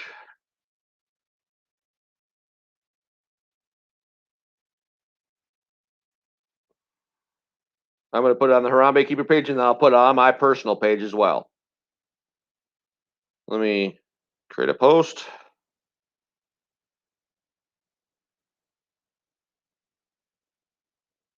Come on, paste, you jackass. There we go. So it is now on the Harambe Keeper page. It's on the Whoa HQ page, and I'm going to put it on my page right now. That way, it's in 3 spots. You can read it to your heart's content. Come on. There we go. We're gonna find out if I went a little too far with that poem. Simply because, yeah. So just check. It's on again. It's on the Whoa HQ page. It's on my actual Harambe Keeper page, and it's on my personal page. Read it. Run. Just hopefully it will inspire some conversation. Hopefully it will get people, talking. At some point, we've got to stop abusing each other in the name of loyalty litmus tests to justify us just being absolute shitheads to each other. We can't do that anymore. I mean, again, I'm going to say this again because some people needed to explain to them. This is not a snowflake issue. This is a literal attrition issue. Okay. As it is, we can't get good care through the active. As you can tell, we can't get care worth a damn through active duty or the VA. So, and for those of us who don't have insurance, we got nothing. And they know we got nothing. And they can do whatever the hell they want to us as far as the VA and active duty are concerned. So, we have to treat each other better. Just to stem the attrition issue. Just to fight the attrition issue. It was good on active duty. It was good downrange in the sense that it united us, but it's not the same when we become civilians because we're isolated and we don't have that direct support. That's the problem. We don't have the direct support in the civilian world that we had on active duty and downrange. That's the difference. That's why we have to establish these networks and get together and talk to each other as legitimate human beings. That's where we need to get to. Okay. And I did this for my brother, Irish Mobster. I don't know if I should say his name, but I'm saying that. And if you guys got questions and comments, and just jump in the comments and ask me whatever kind of questions you want. I don't care. Once I'm done with an interview, if I'm ranting, throw in a question. We have to start communicating. That's how we start communicating. Just ask questions, so we can start dialoguing like basic ass human beings again. We need to get back to the basics of, again, the yes sir, no sir, fuck you sir story. Okay.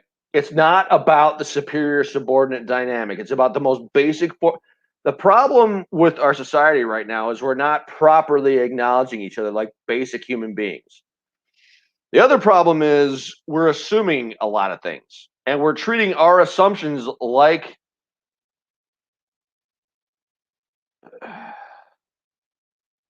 civvies don't understand, even for people who didn't go to combat. Yeah, that's true. And the problem with that is we romanticize combat. Combat is ugly. There's nothing romantic about combat. The only thing that's romantic is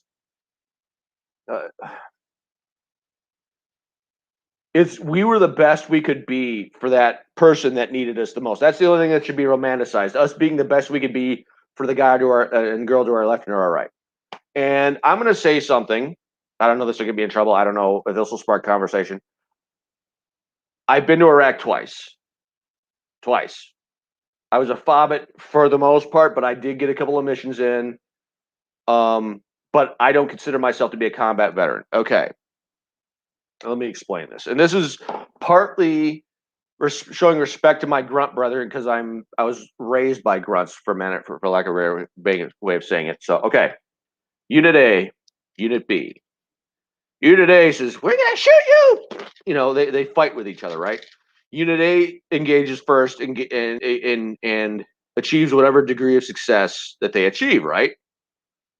Unit B, depending on how much success Unit A achieved, may or may not respond. Okay. I got what I call cheap shotted. I never actually got to respond. Now, it's not an ego thing. Okay. For future reference, if you ever decide to do any work, Chilton is not bad, but it's not Mitchell. You know, it's not some of the online stuff is really good. Okay. When you build an engine, you take it apart, you inspect the parts, you order parts, and then your wallet screams in agony from all the parts you ordered. You've been in the Grease Monkey game, you know how this works. You put it back together properly, and then you run it. Combat. Unit A shoots Unit B, Unit B shoots. I never completed the process. Combat is the ultimate go, no go station. I never got to complete the process, and it eats at me because I don't know if I'm proficient at that task or not, and it eats at me. And there's this one dickbag who will remain nameless, but he is very famous, who picked on me about that. You know, he's one of the pretty people who says all the nice right things to try to make the veteran community look good out in public. But when you push him a little bit and you're talking to him on private chat, the dickbag that he naturally is comes out because he thinks nobody's looking. Okay. And yeah, he and I had a spat about a certain jock who you know was trying to capitalize on a certain movement, and we'll just leave it at that. But no, it's always eating him because I am a process person, and most of your idiot VA doctors and most of your idiot active duty doctors are, as you can tell, are blithering idiot box checkers. They don't care why they check the box. They don't care if everything involved in getting it right in the process of checking the box. You know, they just care that they check the box. Their ass is covered. That's the only thing they care about. They don't actually care about people. I care about the process being adhered to as perfectly as possible. Okay. I'm a perfectionist prick like that. Okay. And what I'm going to do, we're going to have a talk when I do get interviewed by the co-HMFICs. I'm going to try to get my hands on what's called an ignition coil, and I'm going to explain to you dysfunction as I've learned it from several Iraqi freedom shrinks and a couple of civilian shrinks that I didn't think were morons. I'm going to use an ignition coil to explain how one form of one dysfunction amplifies another. Okay. I'll explain that this coming Tuesday.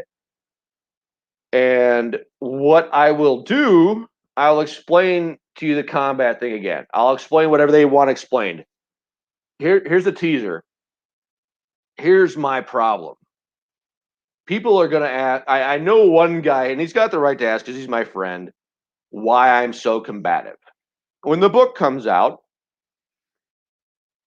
you're going to read about me falling on my sword. I still struggle with having like what I simply refer to as blackout rage. Like going into such a rage that I black out. It's like this out of body experience where I'm watching myself do it from wherever, you know. I don't have a process.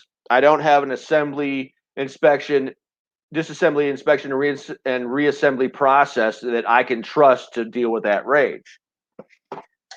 Active duty and VA are patently too stupid, lazy, and they don't care about that. They simply want to do what they want to do and say, we did this. Well, dumbass, you did it incorrectly and you didn't actually solve the problem. We did this. We gave you a process. You're a blithering idiot. You gave me the wrong process and you don't actually care that it didn't work. They don't care. They are liars that they say otherwise. But no, I was the bad guy. And every all I'm going to say is, if the words "not this time" come into my head, it's over. It's over. I'm done being reasonable. And most of my friends and enemies, when in the hell were you ever reasonable? Just roll with this. I'm asking you just to roll with this. So that's what you're gonna get. You're gonna get the story of the bad guy. You're gonna get the story of that unresolved issue, and you'll get it then. Not that you're stupid or anything, but I'm finally going to explain it in just such a way that it's like, oh, okay, gotcha. And let's just say there's one particular state in the union that I cannot go to because I cannot guarantee that the person who was responsible for me falling on my sword, I cannot guarantee.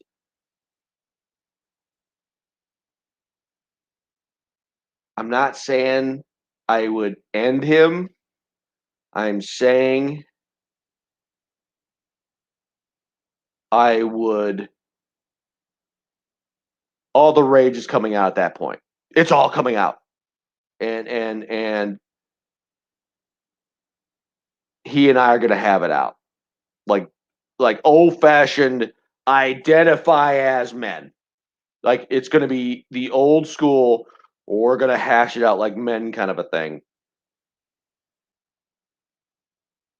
and that's because nobody's ever come up with a process to help me deal with it. Nobody, because the rage is that damn bad. Here's what you got to understand. I was raised by a Vietnam vet, right? When he would go into his flashbacks, you got a vein here, you got a vein here, and you got a vein here, and I called it the vein test. If he had one vein, not a vein. Two, okay, all right, I'm gonna keep an eye on him. Three, like it's no, I'm not even joking. It's time to bob and weave like Ali. Not even joking. It is time to bob and weave. Okay.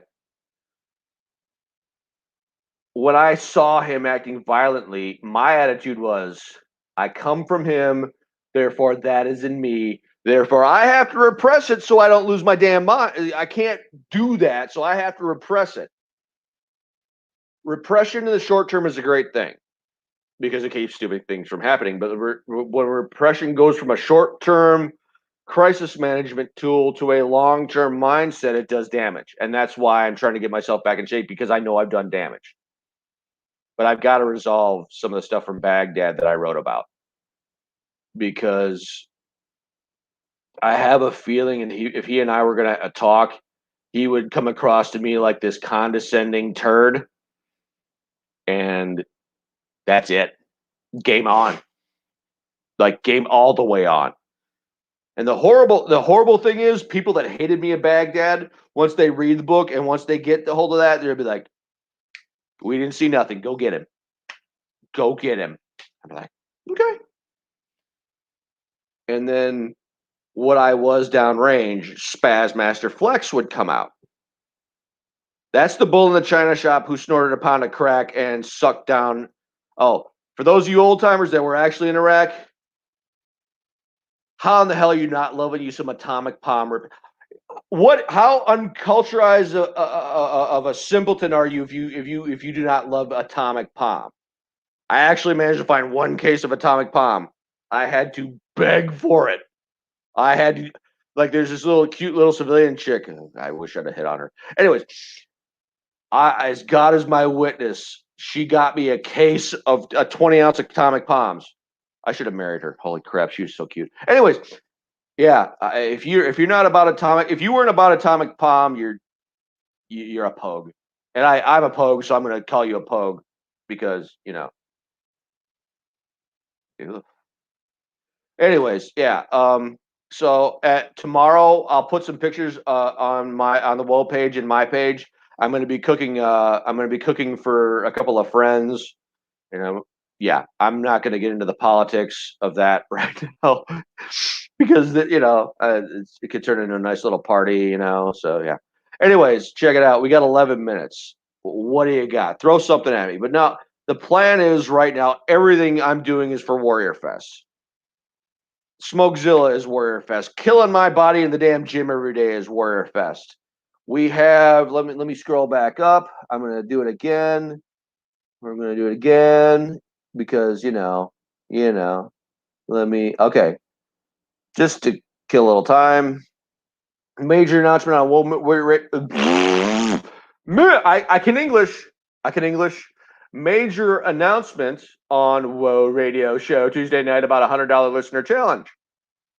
So, I mean, I'm so broke. I do the listener challenge and I get an OnlyFans to see if this unicorn that is a chubby chaser, like women liking fat guys. Okay, dad bod is nothing but really sweet way of saying fat and chubby. So whatever.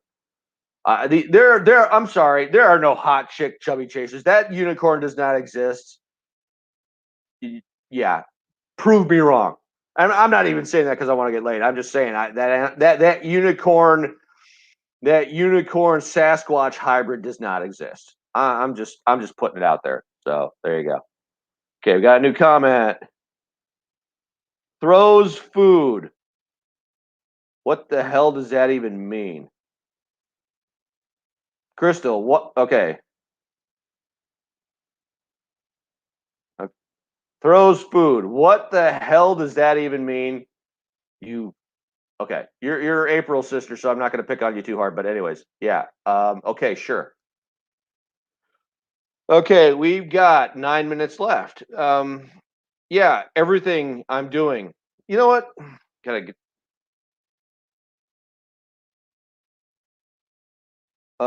No. I was hoping for a question. Okay, you know what? While you guys are coming up with questions, because I know you're coming up with questions, just because. Okay, that's not it. I have like no signal. Good to know, April. Okay, everybody, it's official. April has no signal. All right, good to know. So I'm gonna go on the Whoa Entertainment. Whoa, there we go. All right, let me dig up the show schedule here. If I can find it. It's in here somewhere. Somebody's got to have the damn thing somewhere, somehow, some way. Okay, let's go with posts. Okay, that one. Okay. Okay. Athen, I need you to. I can't find not stupid. I can't find the show schedule. Okay. So we've got. Okay, I'm just gonna off the top of my head. We got Gapplebee's. That's Cars and Coronas. We got friggin'. We got the Woe Radio Show, which is the flagship show on Tuesdays. We've got OVB Barbecue. That's Matt Brooks. He's doing his thing, and he's collaborating with me, helping me build Smokezilla, simply because it's something I've lived in the South for years, and I never smoked anything, and it's absolutely shameful. As a matter of fact, as an old Yankee, if I get caught eating white bland coleslaw, I catch hell for it. It's red slaw or nothing. Just that, and these jackasses don't have beer battered cod. You have no idea how much I'm suffering without beer battered cod right now. Let's see. We got the Wool Radio Show. We got Blue Phoenix doing her thing, the gaming thing. She's all about the damn gaming thing, and she thinks she's a better cook than me. No. Okay, we got this one new dude. We got Roy Anthony doing his thing. I gotta get to listening to him. And if he and I got together and started talking on his show, all I'm gonna say is I got a couple of stories. I'm gonna say. Matter of fact, I'll just read one of them out of the book, and he'll just So we got 1700 somewhere. That's Athens. We got the A. Okay. We all need to teach. We all need to teach Redneck Pimp how to say ale. Ale as in alcohol, ale as in a drink. Ale trained fighters, not ally trained fighters. This is not the Allies versus the Axis. Pimp. Ale. A-L-E. Drink. Ale.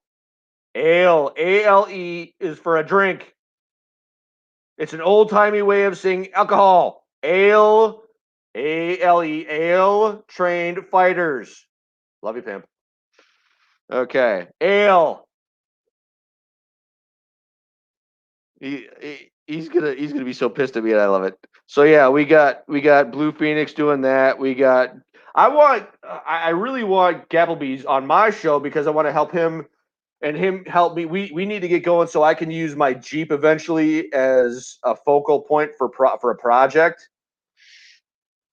As a matter of fact, I'll put a picture. I'll hold on to the to both the windshield and the hood that smacked it, and I'll hold on to the chicken wire that didn't hold, so I can throw in a couple of teachable lessons. But ultimately, what I want is for the book to make me enough money to help me pimp out my Jeep. Why do I want to spend? Why do I want to spend a? Okay, there we go. There we go. I'll have to show that to pimp. What I want to do is I want to pimp out the Jeep. Now, I want to pimp out the Jeep. Here's the thing. It's a 5-speed manual, or as they call that for reasons I don't even want to try to get into, straight drive, which is manual shift. Every now and again, I'll be cruising down the road. It's actually been more frequent of a problem. I'll be cruising down the road. It's a 5-speed. I'll have it in 5th gear. I'll just yank it out of 5th gear without even thinking. I'll look down and I'm like, nope, I don't have a 6-speed. Throw it back up into 5th gear. I need a 6-speed because subconsciously I want a 6-speed, but I only have a 5-speed. So when I do the resto mod, which is the body is going to come up off the frame, there's such a thing literally as a body rotisserie. It will go on a body rotisserie. My current body guy took one look at my Jeep and said, just off the top of my head, 6 months and $50,000, and this wallet said screw you and tried to actively escape from my pocket and run away. That's just the body work. We're not going to get into what I want to, because if I do the engine the way I want to do it, there's no way an entirely new drivetrain is not going behind it, because for those of you who know, once you put enough new horsepower and a new engine, the old drivetrain behind it's going to be like, screw you, and then bad things will happen. So that's the plan. I want lots of interaction because I'm not a subject matter expert on anything. I have 6 to 8 functioning brain cells in here, and I'm just trying to do the best I can with what little I have left. I want to get back into the automotive game. I want a brain that works. I want, we're not even going to get into the good wife thing, And hell, if I do get a girlfriend, she won't have to do she'll do a lot less cooking than what she thinks she'll do, because I do most of the cooking, because I'm writing a damn cookbook. So, no, I don't have the Rona. Shut up. So, okay, we got just a hair. I don't have the Rona. Shut up. We got just a hair over 2 minutes left. So here's the plan. I'm going to be on the Woe Radio show this coming Tuesday, and show up because it's going to be a damn riot. It's going to be a riot because for everybody who that's going to cost you, because I'm living in the deep, deep, deep dark woods of North Carolina. So yeah, that's going to cost you. Anyways, come for those of you who know me and you want any questions answered, J-Dub, if you want some questions answered, give them to Pimp and Goose, and I'll answer them in just such a way that you'll be like, oh, gotcha. So that's the plan. We're going to call it the "Oh Gotcha" episode, because I'm going to answer questions in just such a way that things will start making sense.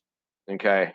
And I need to answer these in just such a way where I get my audience to be like, okay, this makes sense. His lunacy, there's a method to his madness. So, you know what? We're gonna kick it off. We're gonna shut off about a minute early. A minute ain't gonna hurt. So tune in this coming Tuesday for me on the Woe Radio show, and then next Thursday, I'm still trying to figure out.